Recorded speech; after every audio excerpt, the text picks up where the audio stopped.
and they goose to God, aka Scrap Loke, aka Momo Amuata Imbonisi. Hey, now here's the thing about my names, right? Most of my names are Africentric. Huh, dig that, right?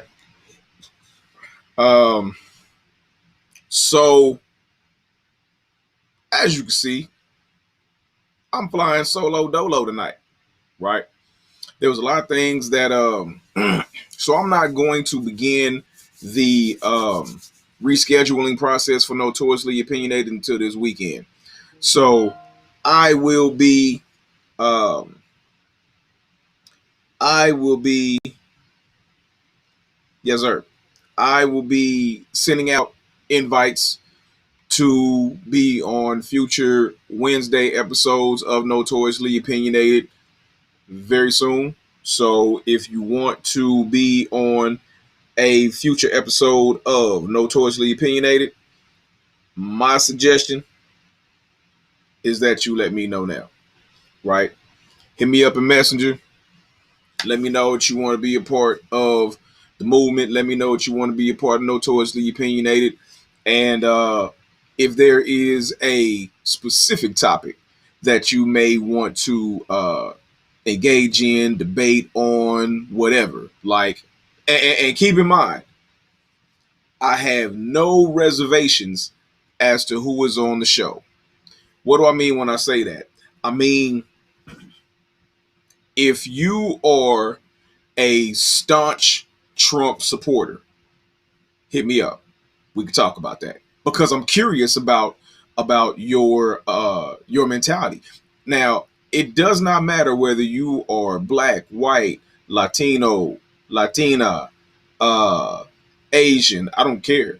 You know what I'm saying? I don't care what your race is. I don't care where you come from. I care about your mentality. And so if you do not have the same views on Africentricity as I do, hit me up. You know what I'm saying? Let me know what your thoughts are. Let me know what your end goal is. You know what I'm saying? Because we may not be going the same way to get there, but we may have the same goal in mind, right? So I want to know if you are a small business owner and have something that you want to talk about in regards to entrepreneurship, hit me up. If you are a filmmaker and editor and you want to talk shop about videography, photography, cinematography, any of that, hit me up. Um, if you a hater, please hit me up because here's the one thing that you probably not gonna get off on me. Uh, I love talking to haters who can articulate their hate. You know what I'm saying? If you can articulate your hate, hey man, this is the show for you because I'm not gonna get upset with you, but I'm warning you now. Sharpen your weapons because if you come on this show as a hater and your tools are dull, you're going to get tore to shreds. I'm talking about like it's not even gonna be fair. You're gonna click off. You're not even gonna want to continue to talk to me, you know. And you'll quit before I do. I'm gonna tell you that right now. You'll quit before I do. So I invite like-minded individuals. I invite haters. I invite those who don't think like I do. I invite those who think along the same uh, along the same city, but we're not on the same street. We may be in the same book, but not on the same page. I invite all of you. Those who are in any field or industry that I am in, you want to talk, let's chop it up. If you are another podcast owner, if you are another creator and want to collaborate, hey, hit me up, and we can do that. Just not during Black History Month. So during Black History Month, that's all I'm talking about. Like, every show of mine, I'm gonna tell y'all right now, every show of mine in the month of February will be about history, right? It will be about human past. Now, those of you who are longtime watchers of Notoriously Opinionated and more particularly, rather, AM Opinionated, have heard me say a number of times that uh, history, whether you're talking whatever kind of history you're talking about, whatever kind of color you want to attach to it, those who have told about history in the past have not accurately depicted human past. It has not been accurately depicted. You know, you still got Southerners that's talking about they won the war. You still got Trump that's talking about he won the election. You still have uh, people who think that Columbus really discovered America. I don't. So here's the thing. So these are all people who, and I could get like super deep with you that'll have everybody in their feelings, but I'm not gonna go there. But history and human past are not the same thing, because history is and has been taught and expounded upon by those who embellish it. Human past is the truth. It is what happened. You know, it can be proven. It is on the stones. It can be proven. You know, there's evidence of it. It's not speculation.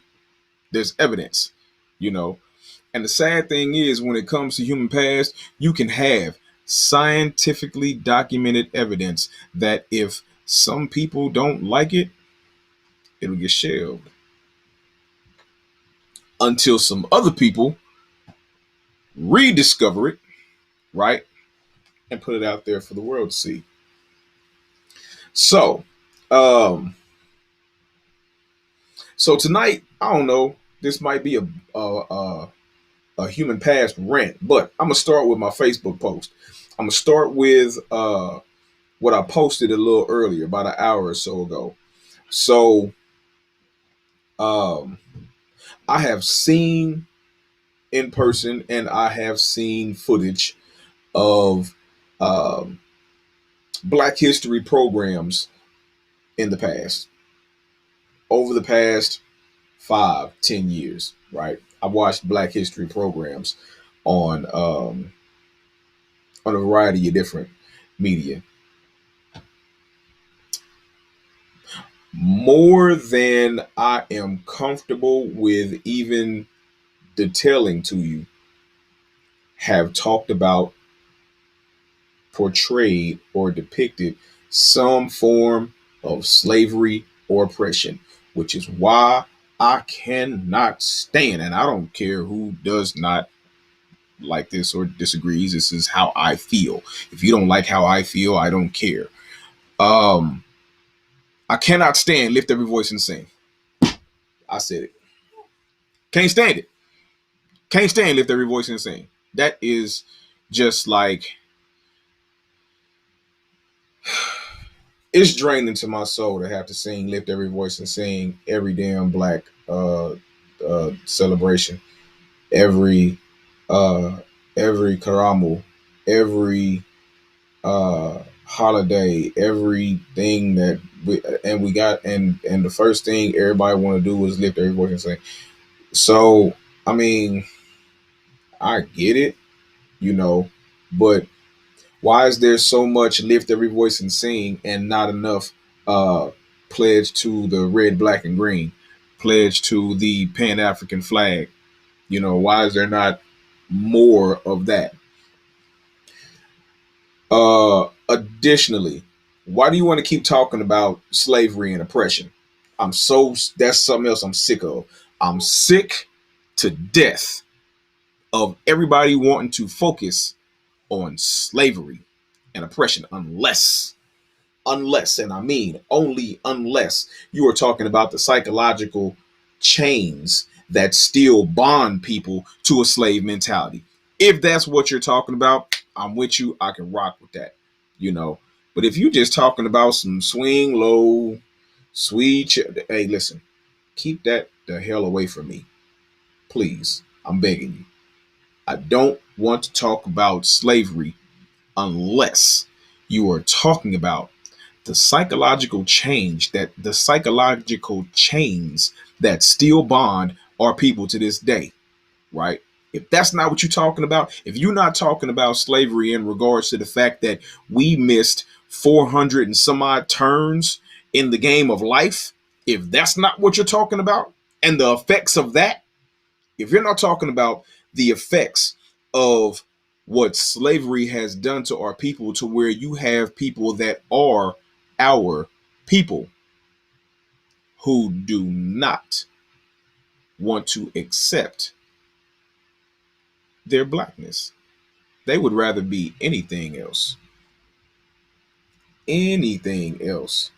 other than black, right? I had a young man today, uh, while doling out uh, people, ancestors, ask me if he could be, wait for it, because this is gonna blow your socks off. This is gonna blow your socks off. The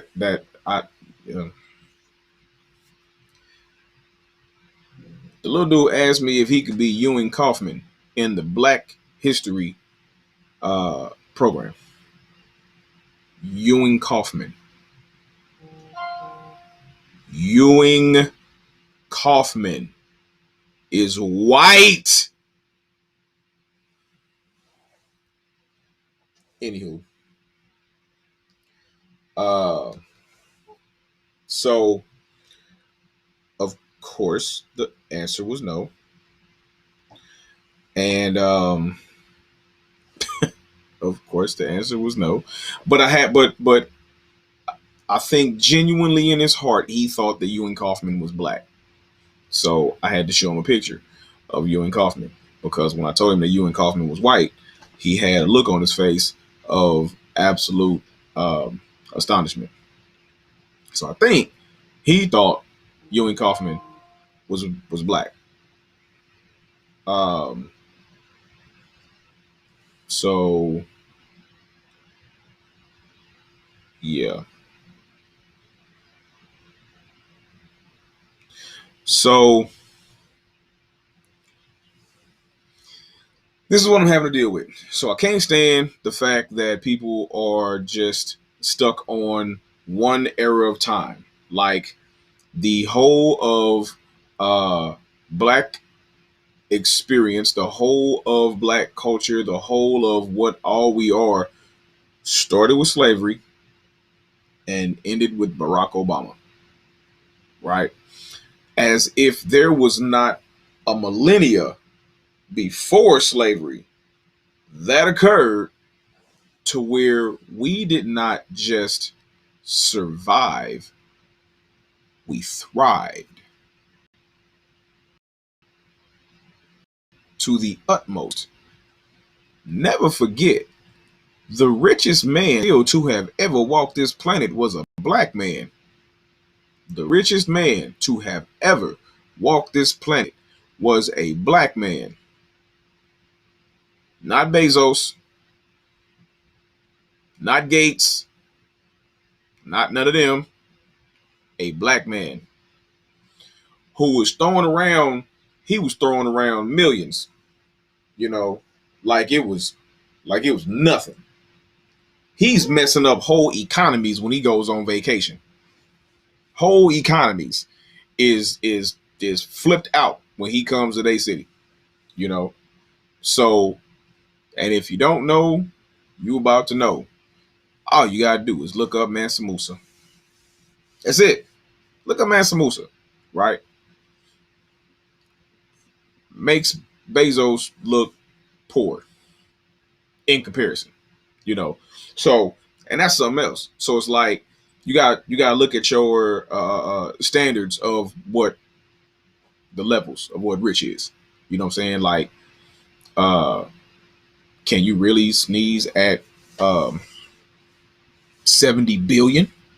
Well, yeah, if you got 700 billion, you're damn right I could sneeze at 70 billion. If I got 700 billion, you know? So it's just like if you got 70 billion, you can sneeze at 2 billion, you know? So you got your average, I can't say rapper because they really not doing what they profess to doing. They really not doing it like that. So you got your rappers. I'm gonna say your rappers like your Ludacris's, your rappers who have been in movies, who have transitioned from just doing rap to being in movies. They got some money because they got that movie money, right? They not just dependent upon that rap money. You know, you got rappers that got that rap money, that got that endorsement money, that got that movie money, they got all that money. So they got money, you know. So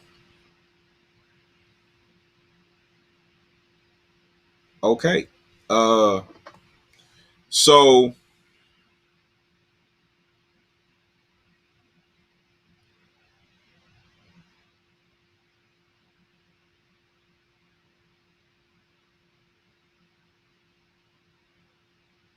um then you got your um your Jay-Z, then your Oprah's, uh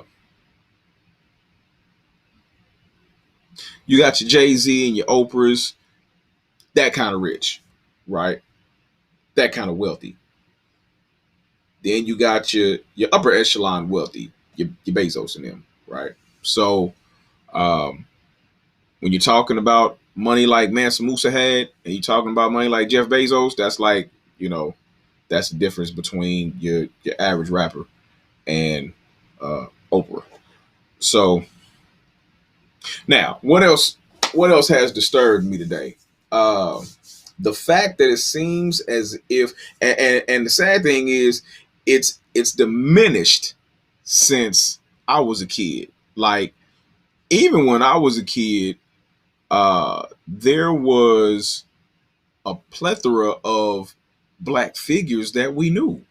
You know, we'd heard of um, Harriet Tubman, Martin Luther King Jr., Frederick Douglass, George Washington. Like for real, we heard more about. Listen, I heard more about George Washington Carver and that goddamn peanut than I ever really did about Martin Luther King Jr. We was forever hearing about this damn peanut. You know, we heard about that. I could not stand listening to people talk about George Washington Carver. I'm like, listen, until I realized when I got older, you know, just how prevalent the man was to agriculture. You know, the thing is, we still knew about more than just Martin Luther King Jr. You know what I'm saying?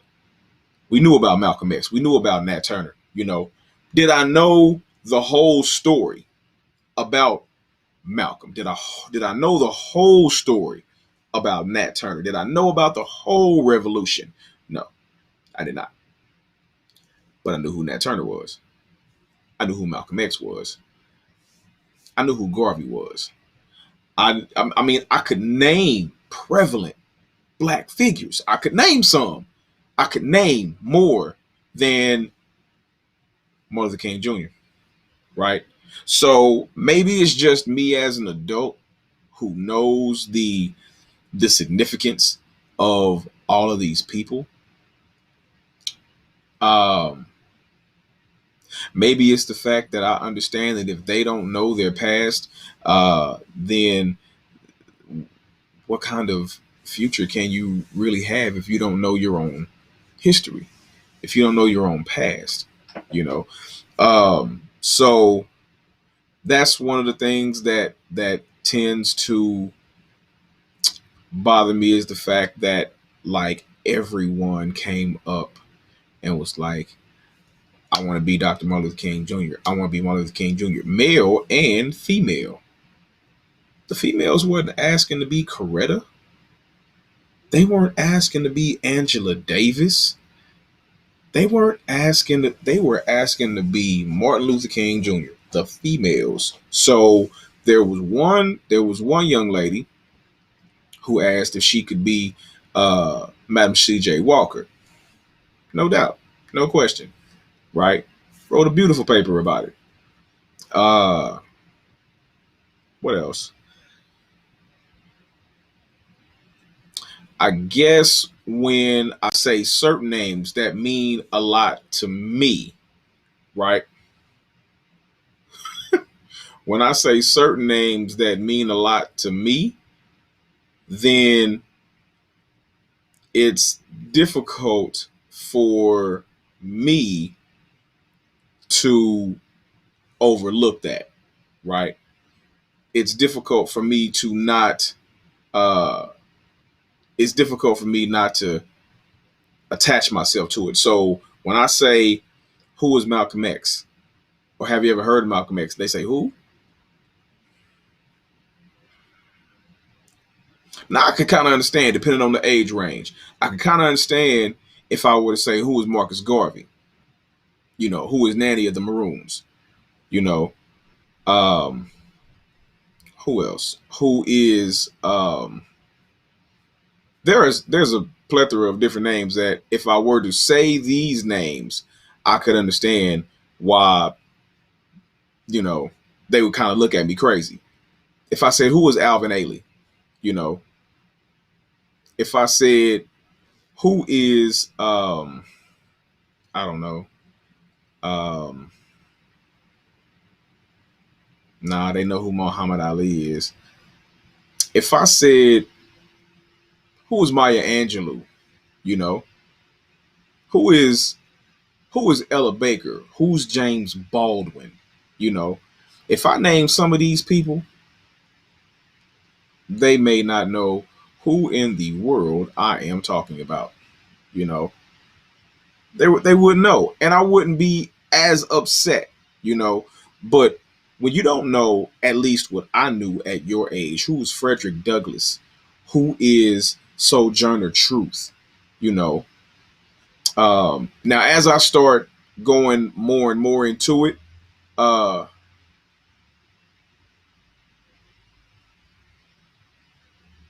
okay, I'm with it.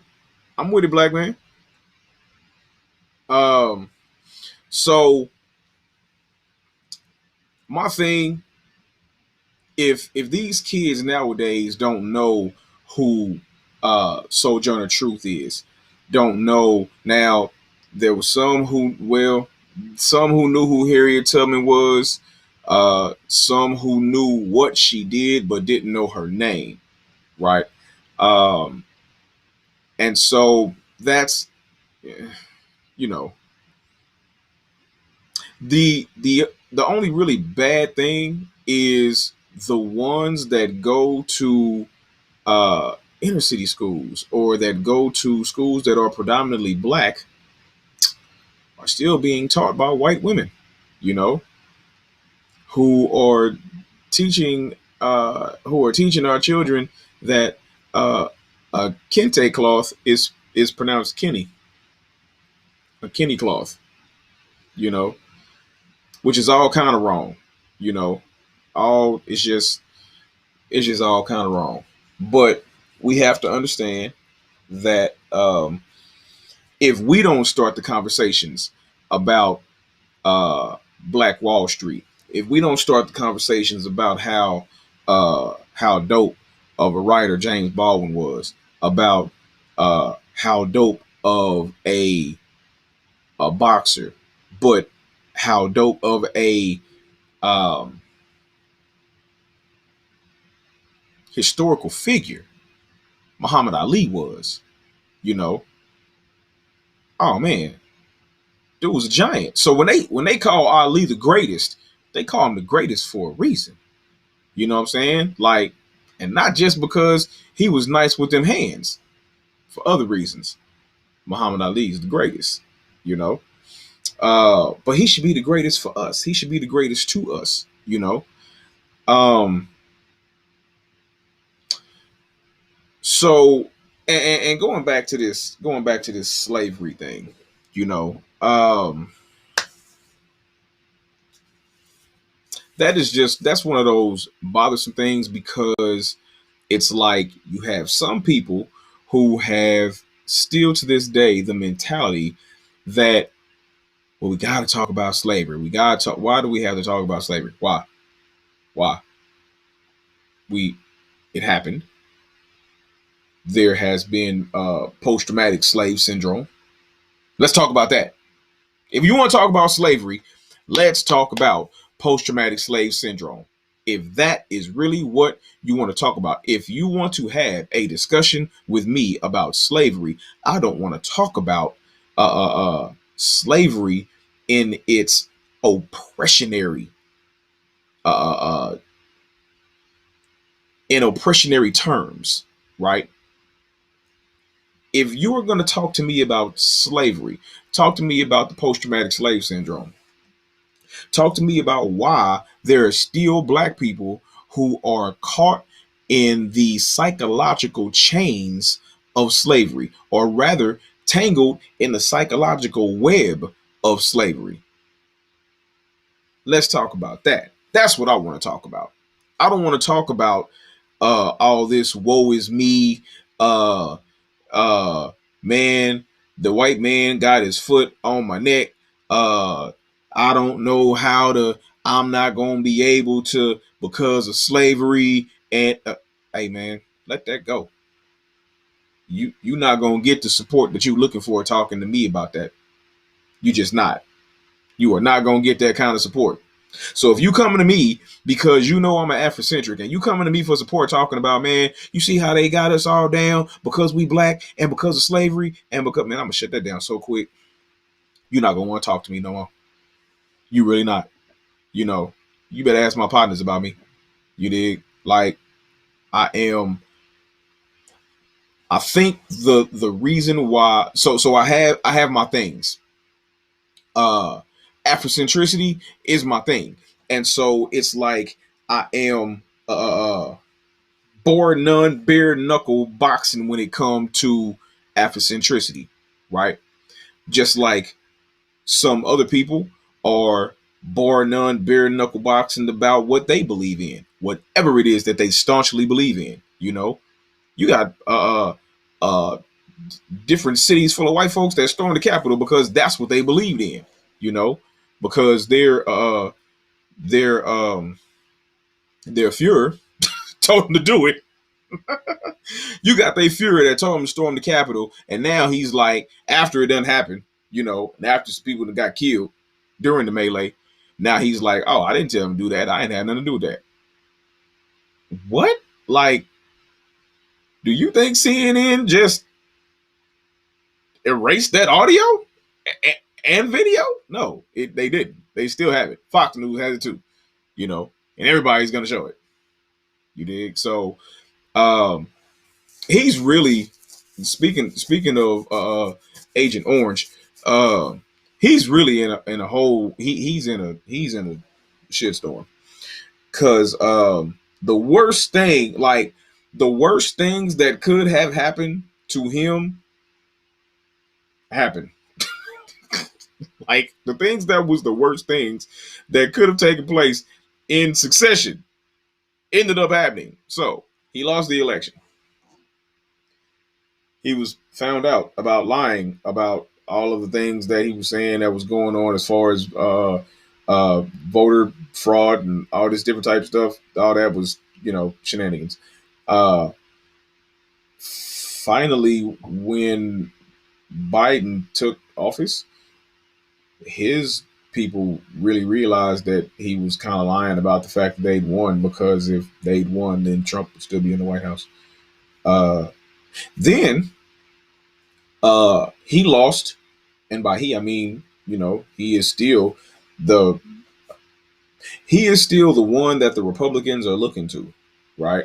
Even though a lot of them starting to distance himself from him. It's like, hey man, this is a dying, losing horse, you know, right now. So we don't want to keep hitching our wagon to this horse, right? Let's cut ties. So you have a cat that is facing an impeachment trial and a pending criminal case, because he told some people to do something that ended up uh, uh, uh, resulting in harm being done to people, right? Um, then the majority in both the House and the Senate went to the Democrats. Oh, that was such a bad day for him. Like when Georgia went Democratic, I would listen. What I wouldn't have given to have seen the look on his face. I would have rather seen the look on his face when they lost Georgia than when he lost the White House.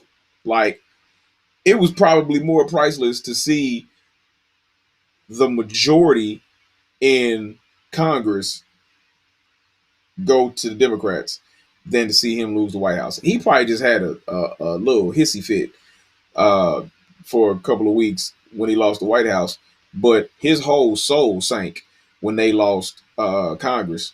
When Congress went Democratic, his whole soul just, you know. So you got the White House, the Senate, and the House of Representatives all Democratic, with Kamala being the deciding vote if things go to a tie. It's a wrap. So anybody who don't think this cat gonna get impeached is tripping. And so to replay the lines in the musical Hamilton, never gonna be president now. We ain't gotta worry about that anymore. That's one less thing to worry about. Never gonna be president now. We ain't gotta worry about that no more. You know, cause yeah, partner, you in blue eye. That's bomb. So, um, let me see. What else do I got on the slate to talk about? Uh, so again, just to restate this real quick, those who have followed my show know that I don't necessarily believe in Black history. You know, I believe that all of history from the dawn of time is Black history. And so I don't like calling it Black history because you don't call it white history. You don't call, you know, you just call it history, you know. Um, so I don't necessarily I call this month Black History Month because Carter G. Woodson established this. He established Black History Month, you know, starting with Negro History Week and then evolving into um, far later on, like 50 years later, Black History Month. So I will call it Black History Month because the ancestors called it Black History Month. However, just as far as terming it or deeming it Black history, I don't necessarily vibe with that because all of history is Black history to me, and I can prove it. So I just call it history. So when you're talking about history, there's a difference between history, um, American history, you know, especially history and American history, but especially American history and human past. Because I don't want to leave my human past and my history in the hands of those who are going to go the way of the fabled bird that flew over an African village, talking about um, how he bested a young male lion. Because until that young male lion comes to that village and tells his side of the story, you really ain't gonna get the whole truth, you know. Um, so with that, like I said, I'm riding solo dolo now. My co-host is gonna be back with me pretty soon, um, and absolutely, yes, sir. So, and that's a good point. every every people have contributed to the whole of the world, you know, and thus the whole of history, you know. Um, However, they do not call Africa the cradle of civilization for nothing. You know, what's in a cradle? A baby that was born, you know. So uh, the whole of humanity started in Africa and sprang, you know. So you can't, because every single people on this planet have contributed and played a part, right? Uh, and so nobody should be wanting to or having the desire to usurp or X out any other people on this planet, right? But it's happened. No matter how it shouldn't have happened, it's happened, you know. So that being the case, my whole point is to uh, attempt to bring enlightenment. So when we were talking about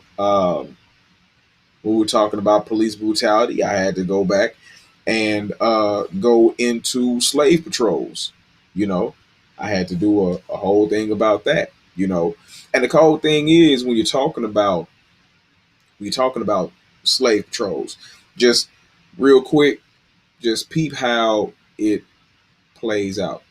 So you have uh, able-bodied white men in different southern states uh, who would be charged with going out and apprehending runaway slaves. But since you know, slaves didn't run around with their name etched on their shirts, you know, they didn't have uh, "Hello, my name is uh, whatever" on their shirts or the pills or whatever.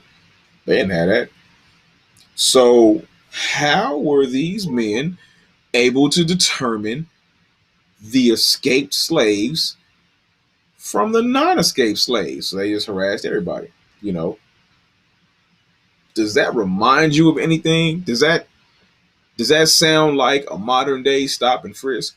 You know, a walking while black slash stop and frisk.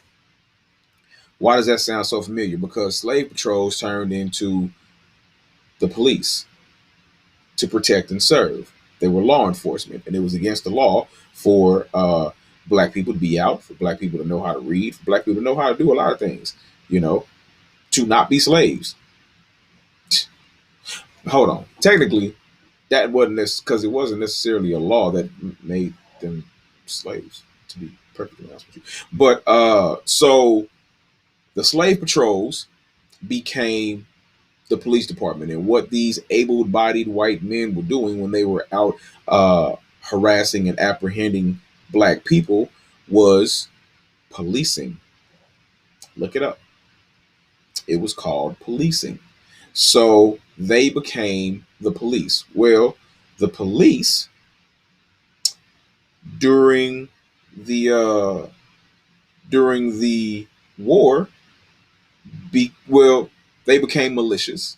The police became the militias of various places, and these various militias became the army. And then after the army, some of them went back to being, well, after the army, after the war, rather. Um, there were a few like outgoing individuals from the South who decided that they were going to keep this police and slave patrol thing going, and they were going to be the enforcers, and um, they called themselves uh, Ku Klux. Then you add the Klan at the end. But y'all might know them as the Ku Klux Klan, right? So that's kind of where that came from, and there were members of the Klan and members who are Klan sympathizers who was said, you know what, screw it, we're gonna go back to being police. Yipper. So it's those types of things that you're not gonna learn about in your school books, you know. And actually, uh, they wanted to do a they wanted to do yep, nothing is new under the sun. It's just called something different. There is nothing new under the sun. It is just called something different.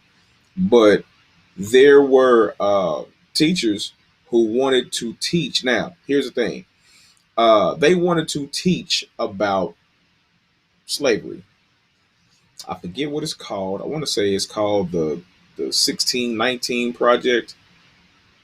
Um, and they wanted to tell the truth about slavery, right? Like how wrong it was. They wanted to tell the truth about slavery because there's still uh, there's still people in the South who staunchly defend slavery.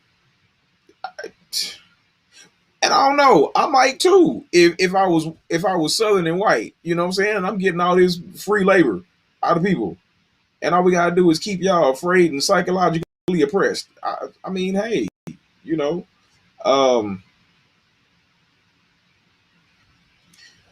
which coincidentally kind of swings me back around as to why I disagree with Abraham Lincoln being at all attached to Black History Month.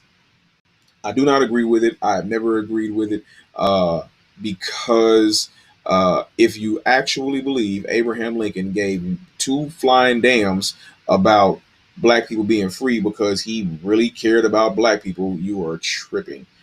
He literally said he wanted the superior race to continue to be the white race, and he was going to do all he could to make that happen. Anywho, um, so that's why I have a commitment to talking about human past, right? All of history is black history, but I have a commitment of telling the truth about human past, which is why I can't wait till April. Oh, I can't wait till April. Why can you not wait till April, Nate Goose? The reason I cannot wait till April is because April is White History Month. In White History Month, I get to tell the truth about white history. I can't wait. I'm excited about that. I'm just excited about White History Month as I am about Black History Month. Because too often history, American history, does not tell the truth. And so if you want to hear one of the truths, go to my YouTube channel, Notoriously Opinionated, and watch the doodly I did about the lies we tell our children. I did a whole doodly about the lies we tell our children. So on that note, check out Notoriously Opinionated on YouTube. Uh, check out Areas of Human Activity on Spotify and various other FM stations, and check me out every Wednesday and every Monday, 8:30 p.m. Same Facebook time, same YouTube time, same Twitter time, same three stations, right? Uh, before I go, I want to shout out Scope KC. Uh, Scope KC is second chance. Is for second chance people empowered, right? So it's giving a second chance to those who have been oppressed by the criminal justice system or have been in any way touched or negatively affected by the criminal justice system. Um, Also, I have to give a shout out to my company. So I'm the COO of Scope KC with my one of my best friends and business partner Johnny Waller, who is the CEO of Scope KC. Breakout Media Group is my company. I am the CEO of Breakout Media Group, and I'm really proud of it. I'm shooting videos and music videos, and I'm just excited about all of the different platforms and formats that Breakout Media Group is going to be involved in this coming year. This year is going to be really exciting for Breakout Media Group, but next year, oh my God, 2022. 2022, your boy, in the words of Jamie Foxx, is gonna blow up your weight. This is the start. 2021 is exciting for me because it's the start, right? It's the start of everything, and everything is, it's like when you fall in love with somebody, you know, how it's fresh. You got them butterflies in your stomach, and it's everything that person does just makes you happy. You know, even the stuff that years later you like, I can't stand this. But you know, it's like you love it. You know, can't nothing go wrong. You know, at the beginning of a relationship, and that's kind of how it is with me and Breakout Media Group right now. Even the things that I'm not really experiencing yet, right? I know it's coming, and so I'm thankful and proud of that. So I would like to give a quick shout out to my brother Esau. So if you did not check out last Wednesday's show, I would like you to go to www.afterconvictionbook.com, pick up this book. If you have anyone who is incarcerated, if you are incarcerated right now and are sneaking on a phone or somehow or watching this podcast, this is the book you need. This is the book you are going to need for your own liberation. Check this book out. Go to this website, pick up this book. It's only $25. $25 is a drop in the bucket for your freedom, for your liberation. Okay, I'm not going to say freedom, you know, for your liberation. There's a difference between freedom and liberation. Big difference. However, you're not going to be in prison. So, with that being said, I appreciate everybody for the support. Like, share, subscribe. Go to my YouTube channel. Subscribe to my YouTube channel. Not a problem, Endo. Subscribe to my YouTube channel if you have not. Like, share, subscribe. All the videos that you see having to do with Breakout Media Group, having to do with Notoriously Opinionated, having to do with areas of human activity. Those are my platforms. So if you want to help the show out, like, share, subscribe. Like, share, subscribe. Like, share, and subscribe. Peace. I'm out.